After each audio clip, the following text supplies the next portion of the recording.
نورستان و جوانان در تازه نگاه داشتن محیط زیست همی ارزشمند می‌گذارند. به همین عنوان در ناحیه به نام میر سعید علی احمدانی بخشیده بر روز 5 میلیون روز عمومی جهانی محیط زیست همایش‌های دانه برگزار گردیدند. با این مناسبت چهاربینی اکولوژی با اشتراک کارمندان بخش حفظ محیط زیست راهبران مؤسسه‌های تعلیمی در مؤسسه تسلیح میانه عمومی رقم 54 با نمایش مسئول کارهای طبیعت دوستان آرایش گل‌های موسمی تازگی محیط طبیعت صحنه حولی و داخلی مؤسسه راهروها و تصویر زیبایی طبیعت طریق کشیدن رسم‌ها برای نورستان خاطرمان دایر گردید. انسانیت در کدام حالتی که باشد، در کجایی که زندگی کند، چه خرد و بزرگ به طبیعت و هستی‌های آن احتیاج دارد.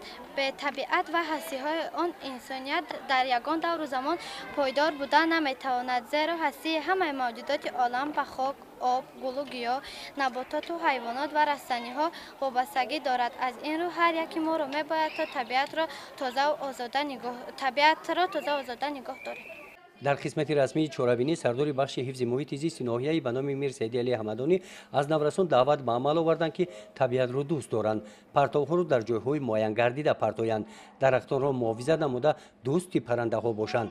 برابریت مؤسسه تسلیح میانه عمومی رقم 54 برای سهم ارزنده گذاشتن در حفظ محیط زیست محل و مؤسسه از نام رهبریت ناحیه اظهار مینه‌داری بیان کردند.